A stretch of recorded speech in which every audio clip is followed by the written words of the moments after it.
and welcome. Thank you for tuning into. Thank you for tuning into a Boob Tube Betties podcast being brought to you by the Boob Tube Betties. I'm Bethany. I'm Kristin. And we are discussing American Horror Story, My Roanoke Nightmare. Chapter 4. Before we get started, if you could... What's all the stuff? Twit it. Redder. We are so ready for this. Twitter, Reddit, Instagram, boobtubebuddies@gmail.com, yes, Facebook, and especially iTunes. And actually, we have something new to present. Yeah, we have a new website. If you could head over to www.boobtubebuddies.com, check it out. I believe it's got all of the episodes from us, the Boob Tube Betties, but then also all the Boob Tube Buddies, which is, they're doing Luke Cage right now, Westworld, which is incredible. Amazing. I love it so much. If you just happen to catch on to the awesomeness that is Stranger Things is on there. A catalog of different things to check out. So please do that. And any questions, comments, absolutely, boobtubebuddies@gmail.com. We will answer them. Which we don't have a lot of housekeeping because nobody's emailed us. No. So we wait with bated breath for your questions every and emails. Single day. And he hasn't called. Is it me? Why hasn't he called? And we're quick housekeeping is that production was a little delayed due to Hurricane Matthew. Hurricane Will. Exactly. That's the first thing I thought. I was like, oh, Matt. Oh, God damn you, Matt. Hurricane Matthew, we hail from Central Florida, and the weather people definitely wanted us to know that we were not safe. Oh, my God. And we actually dodged a bullet and got very lucky. Yes. Support and heart goes out to everybody in Haiti and anybody that was affected. We actually know a lot of people along the coast that were affected. And we apologize for the delay, but to get it out even faster tonight, we're actually going to have our Audible ad by our fellow Boob Tube buddy, Mr. Adam Foxman. So I'm married to him. Oh my God. We have children together. Oh my God. I like him. Okay. So was that everything? Was that all the stuff we needed to get out? Yep. All right, Chapter 4. I will say that I would like to apologize to you, Kristin. I don't give a fuck about whatever anyone else thinks. I would like to apologize to you about my cricket negativity. She only says that because she got hers this episode, so whatever. No, I would like to apologize. I was very negative. Empty apology. I decided to wash that away, that Krampus attitude. And now she's ready for whatever it is to come with cricket. Yeah, no, I was like, you know what? Maybe she's right. Maybe cricket isn't stupid. Let's just stop all this. Stop being a judgy. Oh, is this your setup to prove how you're actually right in the end? No, I promise. Before I started the episode, I'm like, I'm going to really try and just accept it and stop being this negative Nancy that is the heart and soul of who I am. Like, put that aside. But Nancy, we love you for who you are. Nancy, I'm putting Nancy aside and just be a happy Harriet. All right, Harriet, let's get this started. Episode does what it always does, flashes forward of kind of what's to come. You hear Matt saying that there were so many deaths around the same time, going back decades. You hear Thomason exclaim, "Tether us to these grounds forever." Just a couple of flash forwards. And then it pans to the scene where, according to Matt, Shelby had totally lost it. Yeah, so it picks up from Shelby. She's pissed because she thinks Matt and Lee conspired against her to agree to burn down the house, which they did. Yeah. And he's like, well, you never would have gone along with it. No, you're right. You're right, I wouldn't have. And, she's saying you were having sex with some woman in the tree. She's like, she barely has complaints here. I know. She's saying, who is she? Who is she? Who is she?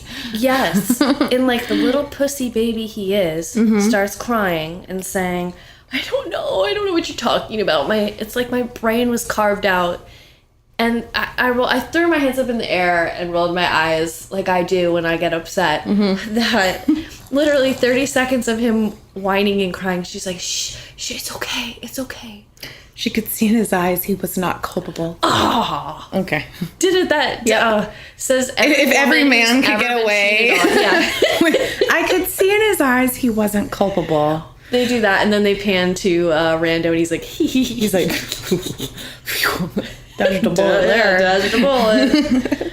Oh. So she decides to go wash the dirt off and take a shower. Opens the shower curtain, and who's there? Piggy Man, and that scared the crap out of me. Why?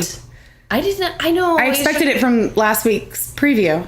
And it's a shower scene, and there's always someone in the shower. It scared me. It still doesn't make sense to me, though, because I know it's supposed to be like Piggy Man in the first season. But what I don't get, maybe it's just supposed to be kind of mirroring each other and having, things that are alike. But they call him Piggy Man later on, too, in the episode. But that's what I don't get, because the Piggy Man story from season 1 is about a butcher in, I think it was the 1960s or something in Chicago. So doesn't correlate, so that kind of throws me off a little bit. Yeah, that is weird. Wonder what they're doing with that. I don't know. Maybe we'll find out. Maybe it has nothing to do with each other, and then they're just trying to mirror it and kind of remind us of season 1.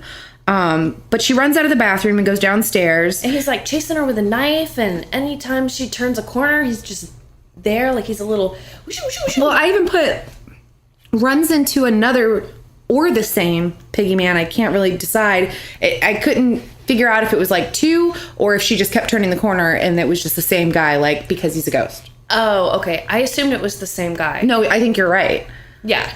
I think it's because he's not of this world. He was able to just pop up everywhere. Star Trek time travel. No, exactly. Beam me up, Scotty, to other rooms. That's what he says. You don't hear it. If you turn down the back noise very carefully, you can hear. Beam me up into the hall. Beam me up the hallway. Beam me up, Scotty.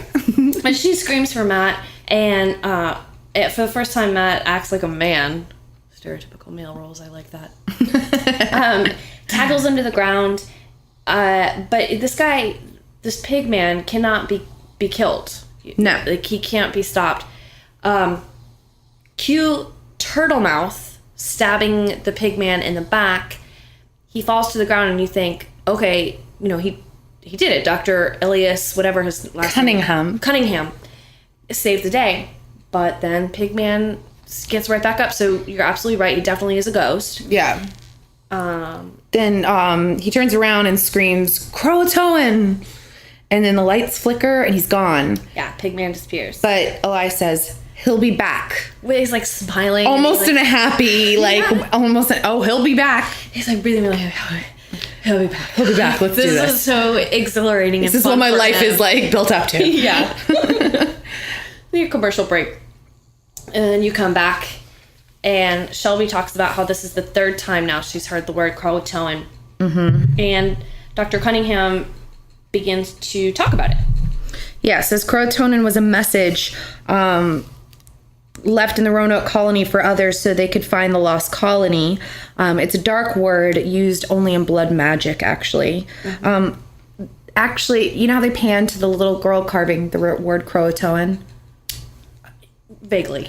That almost made me feel sad for American Horror Story itself, because that's the exact picture that was leaked, was that carved tree that said Croatoan. Oh, really? And it just made me think so as soon as that was leaked, I bet they were pretty peeved about it and decided, you know what, we're just going to go big or go home. And then they released all these trailers, then, just all this hidden stuff, because I almost felt bad for them, because it was released. That was the first thing out there. Yeah, I feel bad for them too. I mean, yes, they're making millions and millions of dollars, but on trying to keep something secret, so when it comes out, it's disappointing because everybody then wants to put in their 2 cents.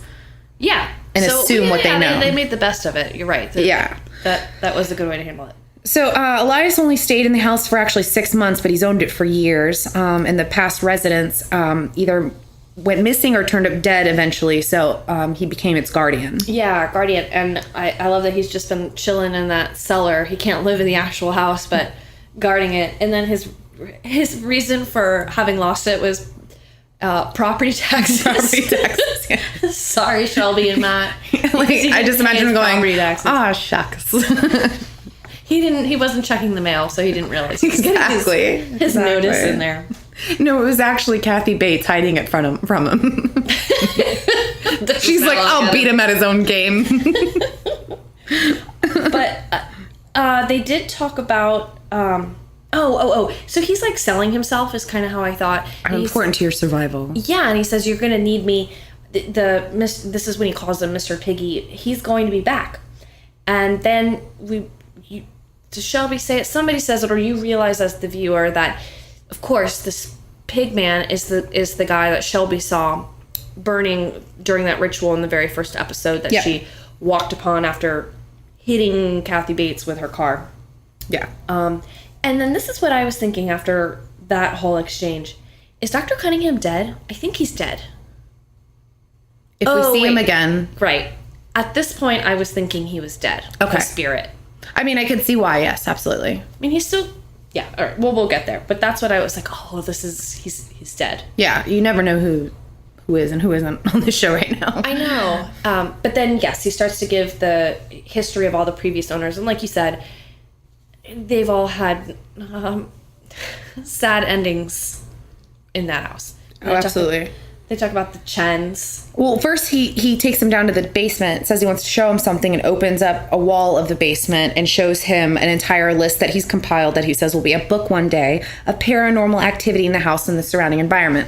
That's when the 1973 Chins are brought up. And it pans to this nasty ass TV dinner. Watching the Partridge Family. And he talks about they want so bad to be American. Mm-hmm. I like that the dad scolds his wife for speaking in, what were they, Japanese? Whatever. Taiwanese. 2 daughters, typical Taiwanese American family. Typical Taiwanese American family. And that was scary, the way... Yeah, how they like hear, they're just having dinner one night and they hear noises and then the electricity goes out. They go upstairs and then they find 2 boars. It's the same guys looking for the Halloween party. Hey. Oh, sorry. We didn't realize that. We thought this was the Halloween party. Was that? Wife says she doesn't feel safe here. She wants to get out. Typical. Beginning of a classic American horror movie. Right. Well, so you know what? There you go, Taiwanese family. You got your American horror story. He slaps her across the face. Exactly. Pull yourself together. And then the older daughter is coming down the stairs is approaching the stairs and sees the piggy man who pretty much pushes her downstairs. And then the family comes running and piggy man's not there. And I was thinking, like, if I were the wife, I would assume, like, the dad pushed her. And now he's blaming it on... Yeah, it was the pig man who pushed her. It was totally him. He's got his hand raised. He's going to backhand his daughter. Because that's what we do in America. Exactly. This is getting dark.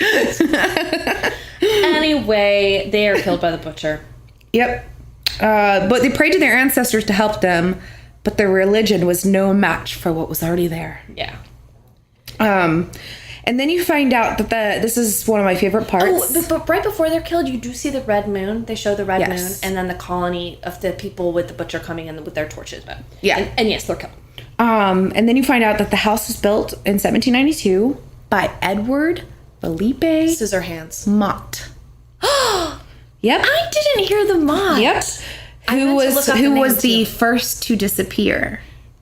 And Mott goes back to season 4. And do you remember the whole thing where I broke down that each chapter has been kind of reminiscent of each season? Yes, so and 3 was Coven, because Cricket was introduced, and now 4, they slyly mention Mott. Yes. In there. And 1 So I'm looking forward to... And 1 was like Piggy Man. It just seemed like Murder House. 2, they showed you the nurses. The demented nurse. Well, it's almost like demented nurses and people against their will. Yes.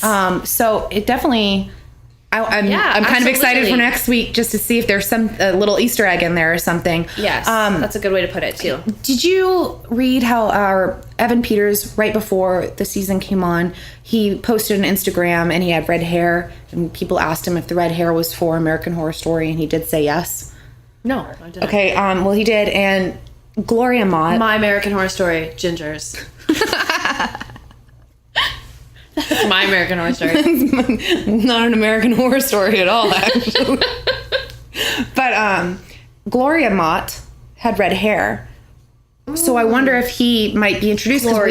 Gloria Mott, Danny Mott's... No, he's going to be Gloria. He's going to be Gloria before she transitioned. Like, they're putting so much into this. Exactly. Really it's keeping current events in this show. Yes. But yeah, that's cool. I'm wondering if maybe he's going to play Edward Felipe Mott. Or he's going to have clown makeup on. And he's actually the beginning of Twisty. Prequel.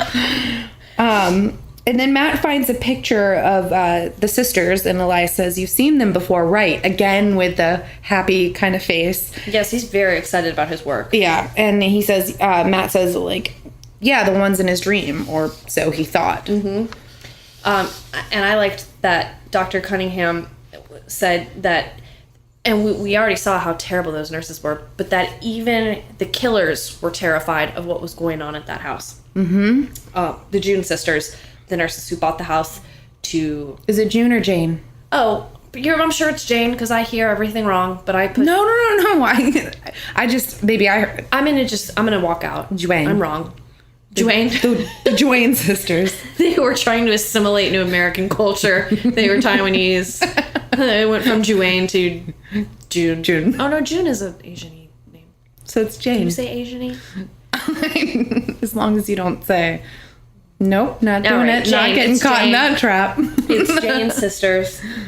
And it flashes back to the butcher bashing actually one of the Jane sisters' head into the sink. Yes, and Elias, it talks about Dr. Cunningham, Elias, whatever, that he doesn't go seeking this information. The ghosts tell him this information. So it's like shows a scene where one of the nurses, one of the Jane sisters, is whispering into his ear and give him this horrible story. And yes, so one of the sisters gets her head bashed. Yep. And I thought, oh, she's dead. No, but they gave us... Bitch, be strong. Oh God. I'm so sorry. I'm really sorry if you're hearing that. I have a 14-year-old pug, and he's gagging and... He doesn't like this part. It really doesn't settle well with him. He's sorry. He's got a big heart. It's okay, Bosley. It's all right, Bob. He hates this part of the show. It really makes him sick, this part coming up. And the butcher condemns the sisters for not listening to her warnings and leaving, which could almost be like the sentence that she puts out might be something that you hear in the future. For the sins thy blood shall sanctify the land, and thy body to enrich the soul, and the soul to serve me for eternity and a day. Now, was that about them being at the house, or was that about the terrible things they were doing to... No, I think it was about them being in the house. Oh, okay. I really don't think that... She cared. I mean, probably out of all of them, she liked them the best. Yeah, I know. Honestly. Doesn't she call one an evil whore? Yes. But let's talk about the coolest part.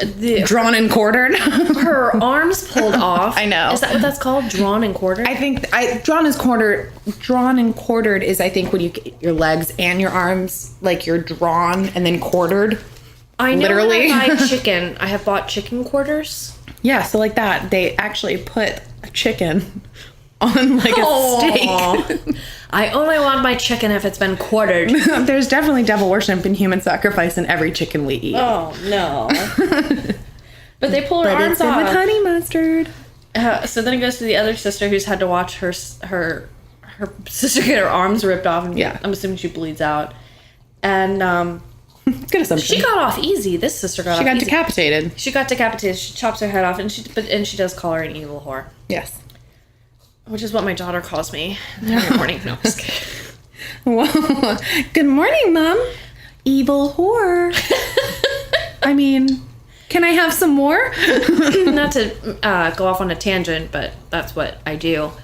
I cannot wait for Max to get older and for you to wake up because you feel something and it's still dark and you turn in bed and you just see this small dark figure of a child staring at you. I will scream. Let me tell you, it is the worst. It makes me so upset, angry. I'll probably it happens like all the time. I'll probably die of shock. My daughter's hair will be wild. Like she literally looks like the girl from The Ring. No, she looks like Lady Gaga. Yeah, she does. And then she'll just be whispering. I don't know what's going on with that.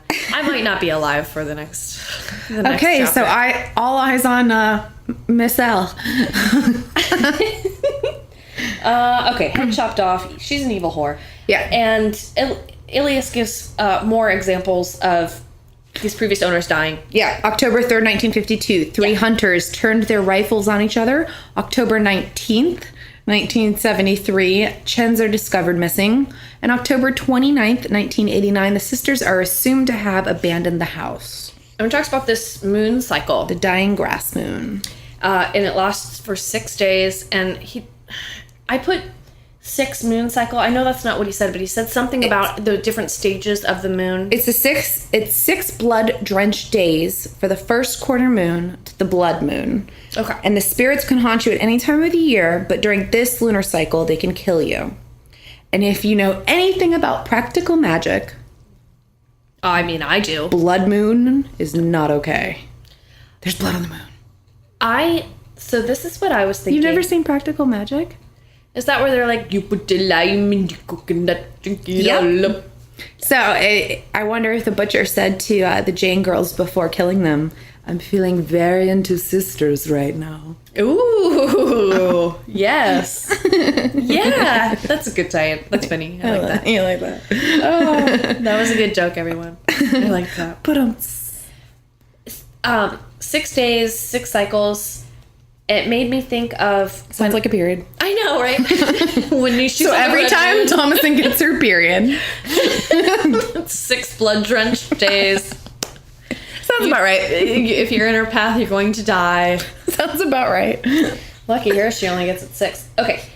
You know when I talked about that, I think it was episode 2, where Shelby saw the knives? Yeah. So there were 6 knives, and my theory was that there was a knife for all the people that had been in the house. So Matt, Shelby, Flora, Lee, what's-his-face that died, Mason, and then I think that she's going to end up having a baby was my original thought. Yeah. 6 moons. But here's my question. I think is it 666? Is that what? Well, here's my question. If Mason counts, then why wouldn't Cricket count? Because Mason didn't live there. But we're not sure that people aren't going to enter the house anymore, so that still could tie in. Mason might not be one of the people. Maybe it was just 6 knives because it's the 6 days. I think 6 means something. Oh yeah, absolutely. 6 question mark, just like the teasers. Yeah. Oh yeah. And Priscilla, they talk about Flora. They can't leave without Flora, and they tell Dr. Cunningham's on his way out. And they say Priscilla has Flora. They describe Priscilla, and he knows. Well, he thought the butcher had her, and he's like, "Listen, if the butcher has her, she did." Right. And they say, "No, it's not the butcher. It's Priscilla." And he knows Priscilla, and he says he knows where she likes to play. I know where she likes to play. Ooh. And then we come to a commercial break. And do you want to go ahead and take a commercial break? Let's do it. We're gonna take a little. I'll take a little break. Take a little break, and we will be right. See if Bosley's okay. Oh, I know. I think I'm gonna put him away. Get him out of the room. I'm really sorry. I'm glad that sentence ended with away and not down. Oh no! Just kidding. I love Boschway. All right, we'll be right back.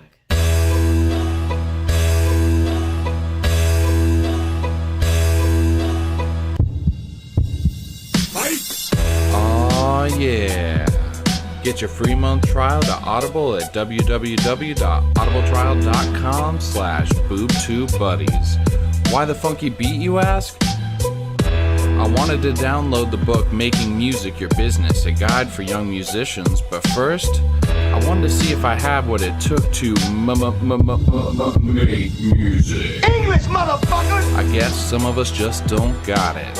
I'll stick to podcasting and never do anything like this again. Seriously, swear to God I won't. If you go to www.audibletrial.com/boobtubebuddies, it's a free month for you and money in our pockets. Over 180,000 titles to choose from, like Making Music Yo Business, a guide for young musicians. Drop the beat, little buddies.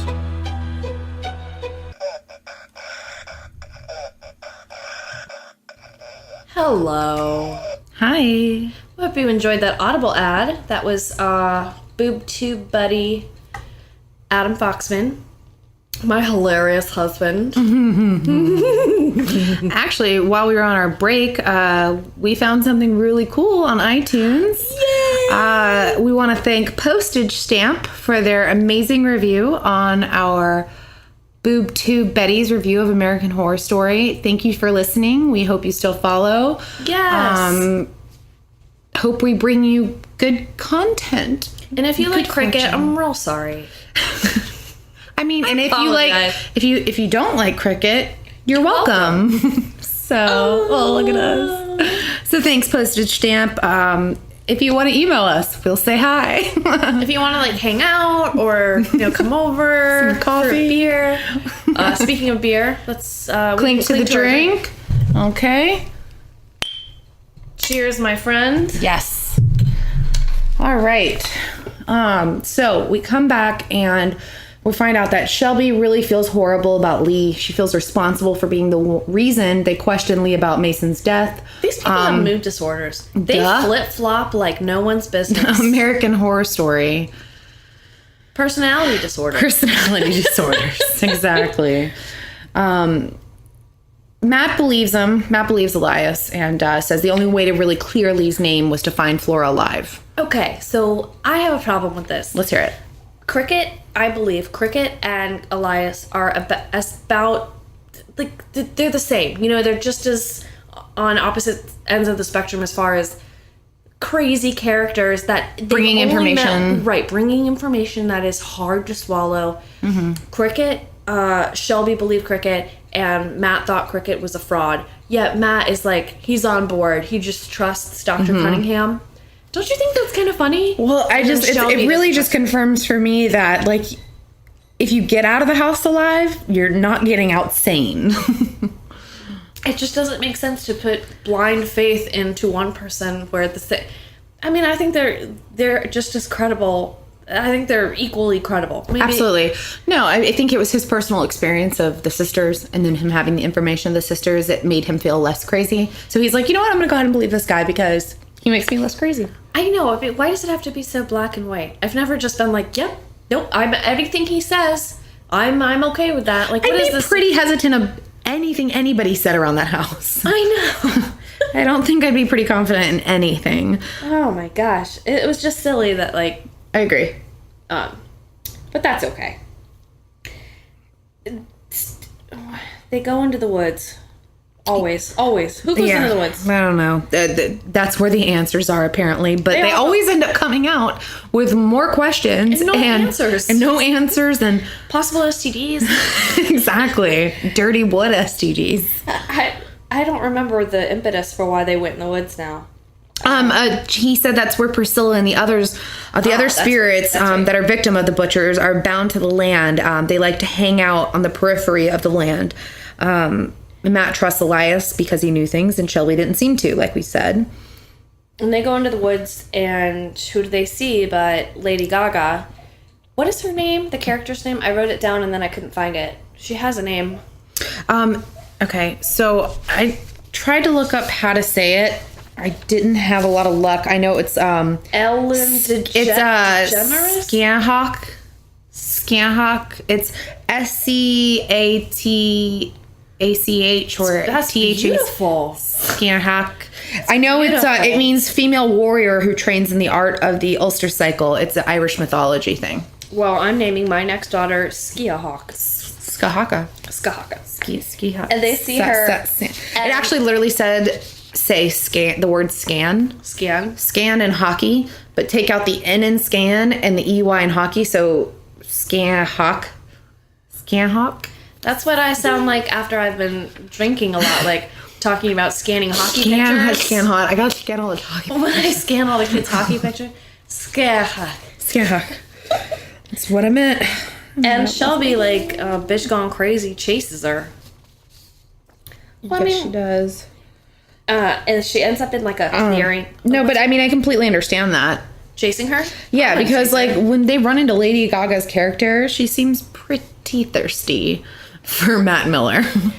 Oh. And like he looks dumbfounded as if she were like a topless woman, and then she runs after her. I'd probably do the same. Would you? Like, are you kidding me? Like, but what am I gonna do? Like, God forbid, if let's say I'm Shelby, so I have a crazy. Like, I run after her. If she just stands there, I'm gonna get my ass beat. Like, there's just like, I'm not going to. I think that if I saw my husband doing it with some woodland creature, and we ran into her, and he stopped like he was dumbfounded again, I'd be like, no. And I would go after her, not thinking that what could possibly happen to me. Huh. It would just be an immediate reaction. Yeah. It's not smart. I'm not saying that's what you should do. I think there's some weird part of me that would go up to her and like try and talk to her and be nice, all the while hating her. Pretending like you're somebody else. Yes. Yeah. Or like, you know how you like, when you get jealous of someone, you want to become them, which is almost sicker than wanting to beat them. Like scalping her and putting her hair in my... So I'm over here like wanting to like beat her ass. Like I'm like a Neanderthal. And you're like, this is like incredibly like, I just want to get inside your mind. And I'm like, I just want to beat your fucking ass. I think you have to evaluate your strengths. And when it comes to beating a said ass, this mama isn't packing. Like there's no way that I would be able to bring any kind of force to anyone. I feel like a part of me is like a different aspect of fight or flight. Do you know what I mean? Yeah, we talked about that. It's kind of like a different aspect of that to me. It's like instead of like ignoring it or trying to understand it, I wouldn't do either, and I would literally just become this like basic Neanderthal who's like, I'm coming for it. Like I feel like that would be me. It'd be very disappointing if it wasn't. Well, that's why I have strong, healthy, athletic friends. I'm also security. I remember in high school, I'm going to make this really short. One of our best friends, Jamie, I remember in high school, she's strong, she's athletic, and she was so awesome. And then whenever she was like, "God, you're going to put yourself in a dumb situation." And we would talk about how she knew she would have to fight my fights for me. So she would be like, "Could you please stop doing this? Because I'm the one that's going to have to beat her up. And I really don't want to." It's like, I understand that. I'm not ever going to be the one. You don't want me as a friend. Okay. I want you as a friend. Well, I'm going to leave you hanging. Oh, okay. Learn something new every day. I think you would beat somebody's ass for me. Honestly, I think it's something that you would not expect. Maybe. I mean, I'm sure I have extreme faith in you. I would play mind games. Honestly, if you don't stick up for me, you and I are fucking done. So you do it or you don't. Oh, no, my scoliosis. Don't worry, I'll help. My scoliosis. I'll help you. And my sciatica. I have weak bones. I'll help you. All right. Lady Gaga. Shelby chases her, and then she's in a field, and all these like dead people start coming out of the. It reminded me of, not to bring it up again because I know this is a sore subject for you, but Sixth Sense, when the guys come out and their faces are shot off with the shotgun. You know who that was, though? No, I never know. I never fucking know who it is, Kristin. Who was it? Go ahead and tell me. You do know that it was George Clooney, Brad. No, I'm just kidding. Yeah. Brad Pitt. No. As soon as I saw the third guy come out and go, oh, those are the three hunters that turn their rifles on each other. So they were the three hunters. So. Right. Then it's not a particular actor that you recognized. No. I just realized that once the third guy came out with the gunshot wound to the head, that they all turned their rifles on each other. They're literally headless, and you're like, you know who that was, right? I could tell by the neck thickness and broad shoulders. It's literally just an empty field on the screen. You know who just passed that screen, right? No, stop saying it that way. No. You know where that grass comes from, right? No, I don't know any of it.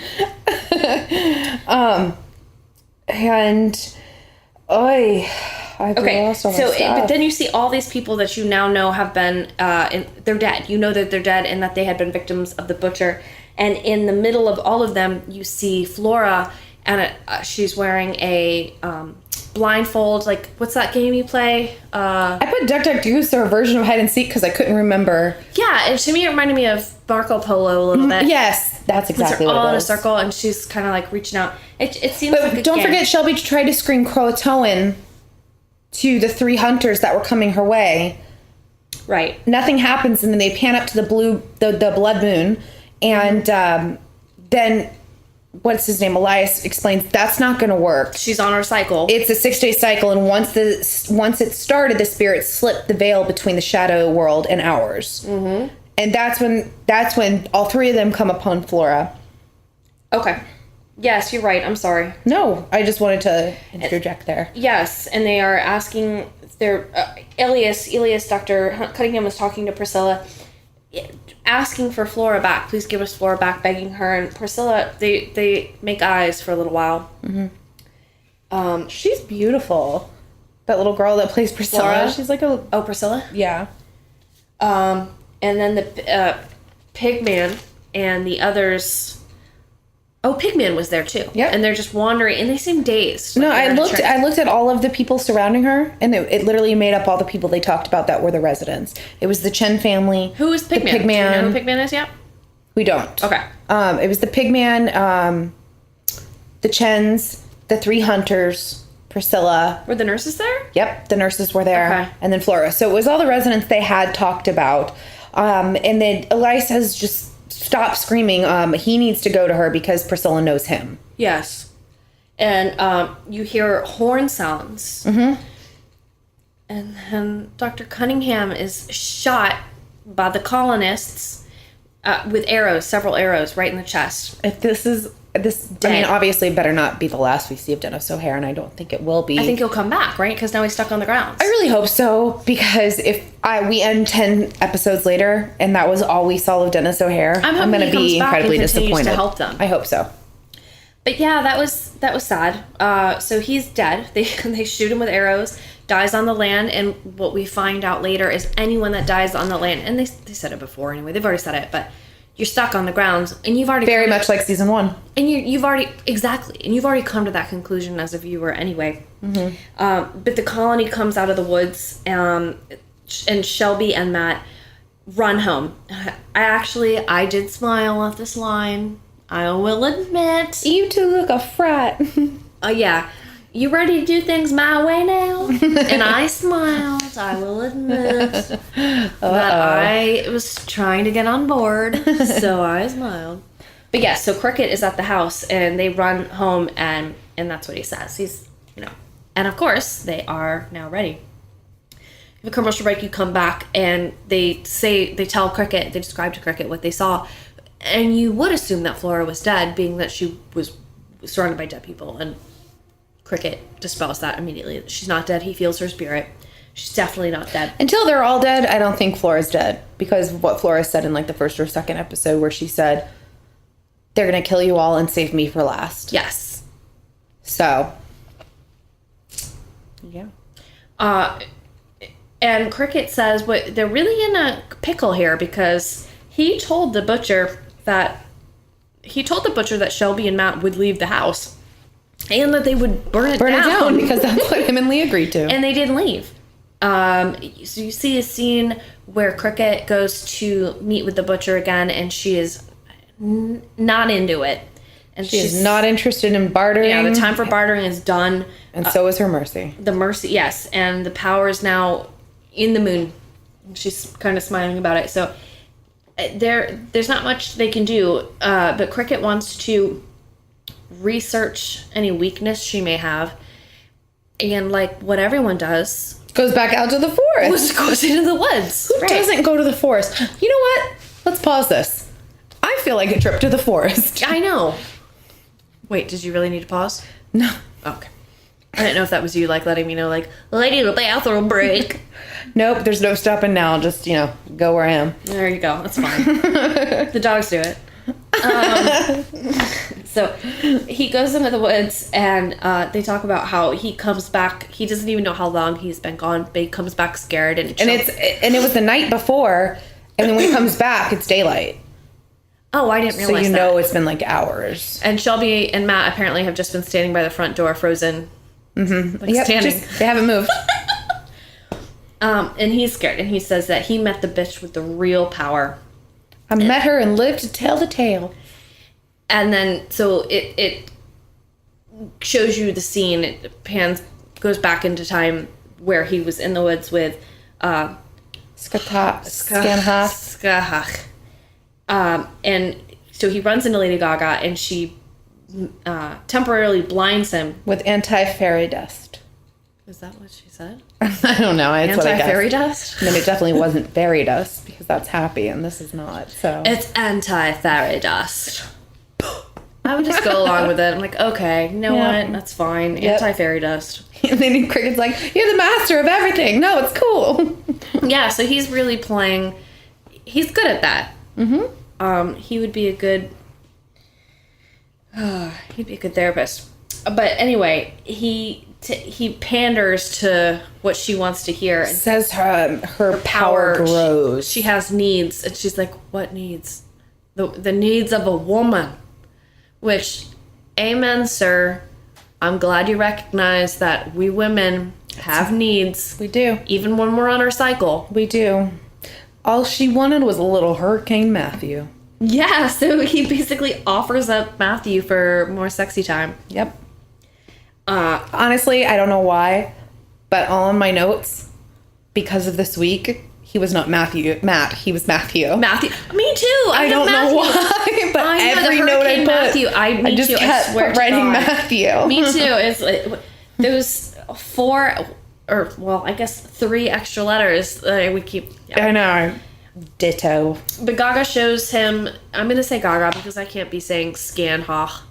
She shows him the past, the Horn of Plenty. Mm-hmm. Somebody's Horn of Plenty. It's really just her really horny. And she's like, yeah. I'm so horny. They're living in the Horn of Plenty. And that the colony there's a price to pay for bliss. Isn't there always? Always a price to pay for bliss. That's why we have children. That's my problem with hamburgers. And that price to pay for bliss is human sacrifice. Shelby wonders if it's devil worship, and he says no, it's a religion much older. Yes. And then it flashes to olden-timey days. But your son, and they're all gathered. Huh? I like his name. Ambrose. Oh, I like that. Ambrose is actually challenging Thomasin in front of the colony, embarrassing her, and Mama doesn't like to be embarrassed. And he talks about God going back to England, and that the colony wants to follow him. They're over. Oh, they're totally starving. on board. Yeah. I like Kathy Bates' comment though. She's like, "Oh, you weren't really talking about this when you were starving, and only the rich men with full bellies have a conscience." Mm-hmm. They're ungrateful wretches, which is what I tell my family. I feel like I just want to make a lot of sound clips from Kathy Bates this season and just play them for different people in my life. Wretches. And you and I briefly talked about this, but is her accent not different every episode? It's a little different. You know what? She's good. She's good because I can't get a freaking handle on it. No, I know. But here's the thing. I don't care how she sounds. I still love Kathy Bates. Oh, I don't care. Yeah. It's like fun at this point. That's when you know you're a great actor. She's like, you know what? I'm going to change my accent every episode, and they're still going to love her. Right. So she's kind of laughing at her actress chair. Exactly. She's going to do a different accent. That's the real joke. What are they going to say? What are they going to do? What are they going to do? No. I mean, misery. Come on. Lady Gaga talks about needing discipline. That is she when she said that, did she mean that Thomasin needed discipline? No, she's saying that Thomasin feels betrayed. And then Gaga explains that they are all children in need of discipline. Yes, thank you. Bend them to thy will, release them to the power of thy moon, and their souls will be enslaved to her for eternity. Okay. And then they're at their dinner, their pig dinner. Their pig dinner. And the whole colony is around the table. Yes. So she states her repentance to the colony, offers them apples, which is so special fruit as a symbolism for the new world's benevolence. What is that a symbol of? I mean, clearly it's was it an apple? Yeah, it was a green apple. But I mean, even in fairy tales, people are given apples. Well, that's interesting because they say it's like a special fruit for the new world's benevolence, but ultimately the apples are what poisoned, so very Snow White. Yes, exactly. So they all start frothing at the mouth, these poisonous apples, and she is like a hog in mud. No, what's that expression? Hog in heat. No. Dog in heat? No, it's like hog heaven. She's in hog heaven. There we go. Yep, close. She's a dog in heat. All dogs go to heaven. Everyone starts. No, I'm just saying quotes. She's in heat. They're all okay. And everyone's I mean, that is really the theme. It's 6 bloody days. She is in heat. Yeah. Here we go. Another theory. Everyone's getting sick. She kills her son. She just cleaves the shit out of him. He had it coming. And then she slowly, after giving her diatribe, kills and stabs every colony member as they're gagging on their own vomitus. Yeah, and then the ultimate boss lady quote, "If thou wishes not to follow me in this life, thou will follow me into the next." I can see myself saying that to Adam after That's pretty intense. After one of us not deciding who does the dishes and him being like, "What the fuck?" You just slam something down. Throw an apple If at thou him. not wish to follow me in this life. I mean, it would definitely be effective. He'd just roll his eyes and walk away. He was like, all right, cool. Give me a popsicle and tell me to cool off. That's what we do in this house. It's my favorite quote. I loved it. So after all that, Kathy Bates Thomason, goes up to Lady Gaga and very sanctimoniously hands her the knife and gets down on her knees and presents her neck to be cut. And before that, she had said, Kathy Bates, that they are now stuck in those grounds because she knows that. So everyone she just killed are stuck there now for eternity. And she is offering herself now to that same fate. And and it's quite the lesson to be taught. Yeah. And Lady Gaga goes ahead and kills her, and then at first I thought she was eating her blood, but it looks like she was just maybe cuddling her. Oh, really? What do you think? Did she think she was eating the blood when she kills Kathy? I don't know. I feel like if it would have stood out to me as some, like her eating the blood, I would have probably notated it, and I didn't. She put her face by her neck, but then probably she just got cuddles. Yeah, it looks probably like little nuzzling. cuddies, you know? Little cuds. Little cuds. Everybody needs little cuds every now and then, you know what I mean? Even Skahach and Thomason. Yeah. Cricket explains all of this to Shelby and Matt. But he knows a spell to end all of it for good, apparently. It'll only cost them $25,000. But he's going to Uber back to the hotel for supplies. What's interesting, though, is that the blood sacrifice that Kathy Bates made, the sentence that Cricket said that stuck out to me was that it consecrated the ground for eternity. Thus the reason for the activity with the blood moon. Activia. That's what he said. And now we talk about Jamie Lee Curtis. Poopgert. On Scream Queens. Oh, you know what's interesting? I started watching Scream Queens. I started watching the first episode, and Jerry O'Connell's in it, and he's wearing like a green horned mask with like a green cape. And with his dick out. No, oh my God, it was so good. And then they end up dropping a body into a swamp. So do you remember that teaser for American Horror Story where there was like the swamp monster that came out? Yes. I think that was actually like a homage to the new upcoming episodes of Scream Queens. Oh. I feel like they got like really high. You know, like while they were writing all of this, got really, really high. Well, yeah, you would have to once your ultimate secret got released by some asshole. It's like, you know what? Let's just smoke a bunch of blunts and sit down and come up with like 50 teasers to throw them off. And then let's have sex with each other because we're actually gay men. Goop is like, you guys. As she gets her weird treatments that she advertises. Was that? Whatever. Don't get me started with that. Oh, Goop. Do you know she's one of the most disliked celebrities? Poor thing. So he Ubers back to the hotel for supplies, and he's like hitting on his taxi driver. I know. His Uber driver. Do you know the term gay for pay? It's like, what? And then, of course... Well, I'm not gay, but $20 is $20. Is that what he says? No, I wish. That would be amazing. And then, very typical of anyone that tries to leave this town, out of this group of people, Flora runs past the car It's like Once Upon a Time. They can't cross that track. You mean Ever After? Yes, exactly. Which is what I thought it was Happily called. Never After. Yeah. Yes, exactly. They can't cross the town line without hitting somebody. And Cricket feels compelled to run after her. And I thought, this is bait. This was done on purpose to keep him there. Mm-hmm. He is not in good favor with anyone on that land right now. No. And I think he should have known that. I think he was lucky to get a deal from Thomason in the first place. Yeah, I think he really pushed his luck here. But he feels motivated, compelled. He wants to help follow you. her. Right. Yeah. I mean, he's basically like, oh, fuck me. That's what I feel like I would have said. That's why he was like, Lord of mercy. Yes. So he's got to go run after Flora, of course. So you get your commercial break. You get back, and they can't get a hold of Cricket. And by they, I mean Shelby and Matt. The Millas. The Millas. Go ahead. Oh, no, I was just clearing my throat.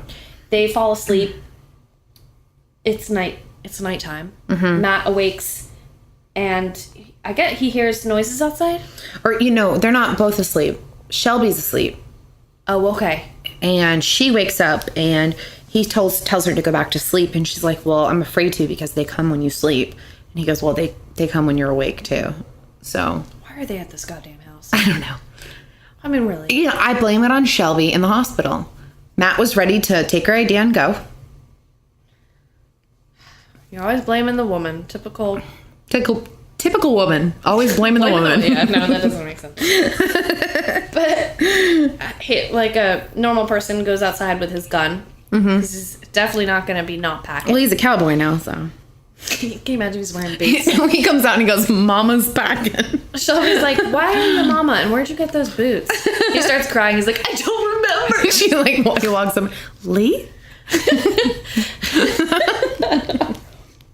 And there's like noises and whispers that drew him. He turns around, don't be a jumpy bitch.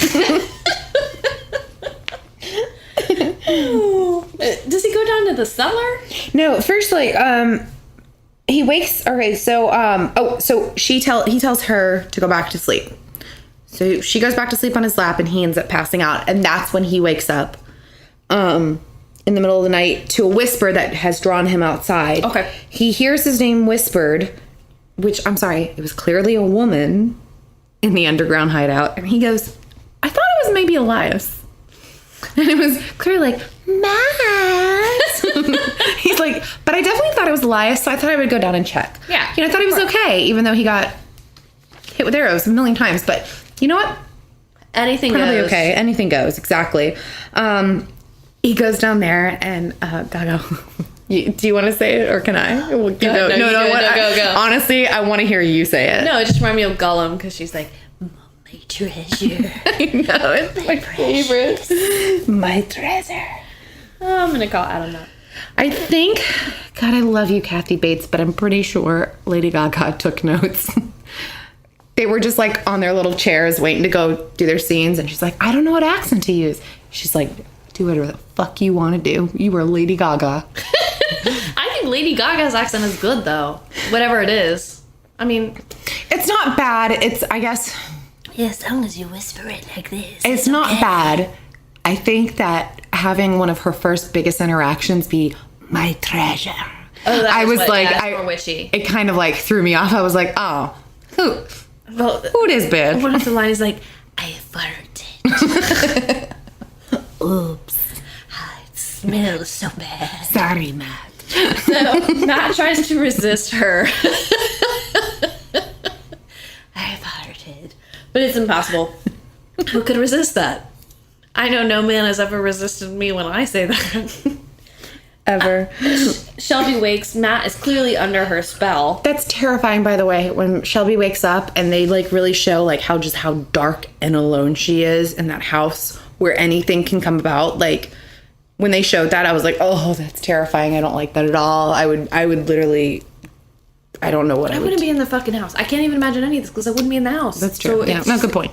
Fair enough. No, but they have some sort of intimate connection, Matt and Gaga. The most intimate connection he's ever experienced. And he still says that. Fucking dick. But you know what's odd is he still says that quote, later in life as like a person telling the story, which I find very interesting. Like, you're still to this day going to say that sort of thing.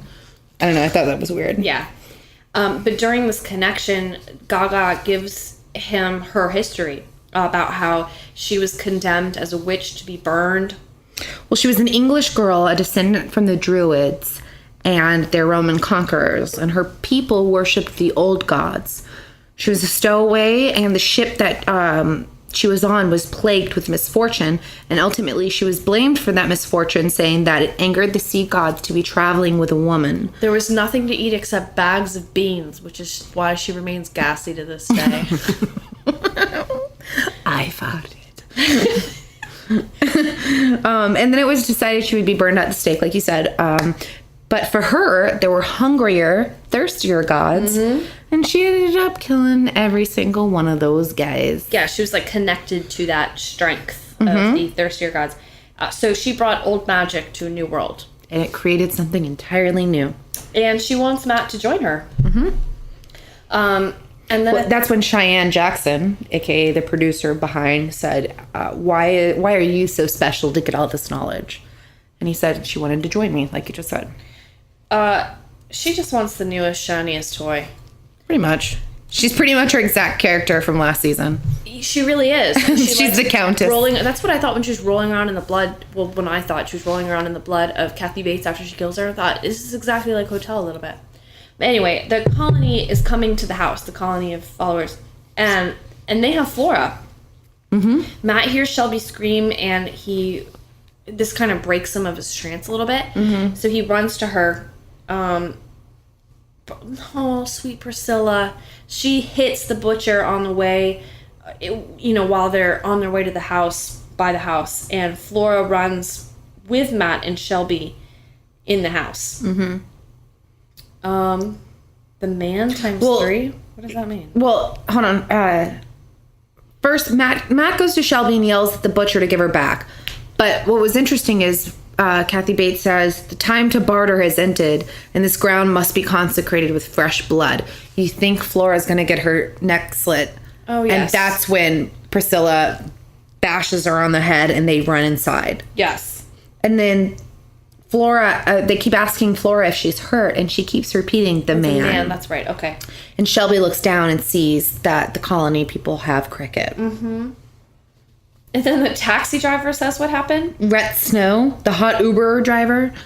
Not sure why he's important to recruit that guy. So in my opinion, I don't know, it was just for the effect of having the Uber driver saying, I pray everyone was okay, and then panning to what actually happens. Yeah. Or if... Yeah, I don't know. There's something to him. Yeah, it was strange. So... but... everybody wasn't all right, and I'm gonna let her tell this part. I have a sense of guilt now. Why? I really shit all over Cricket the last episode about how he basically ruined the season already, and Kathy Bates is like, I got you, girl. yeah, Kathy Bates is like winking at me. Yep. You didn't see that little wink? That was for you. Maybe honestly, maybe Ryan and Brad knew, like, some people think that we do this where we add stuff that is too extraneous, and I know I repeated this a million times last episode, silly. So let's add that, and then let's kill it. Let's kill it. What's funny is I watched a bunch of old Paley. So the butcher kills Cricket, and it was awesome. He doesn't only kill Cricket. She doesn't only kill Cricket. She rapes him. She disembowels him. Yes, that was awesome. She cuts him right open, and then Ambrose pulls out the I don't know, the hook, the ice pick, whatever it is. And then he uses it like in the Olympics, the gymnasts that have the ribbon dancing. Yes, exactly. And then Kathy Bates looks up at the window where Shelby and Matt are watching, and pretty much gives them a look of, yo, next, bitch. Which is what they say. We were next. Yep. And that's how the episode ends. That is how the episode ends. I liked this episode. It was a good episode. I was afraid after I didn't enjoy episode 3 so much, I was afraid it was just going to be downhill. I enjoyed this episode. We got a lot of good stuff here. A lot of people killed. We got a lot of fun surprises. We got a lot more information. And Cricket died. Well, I ended up warming a little bit to Cricket this episode. He's, whatever.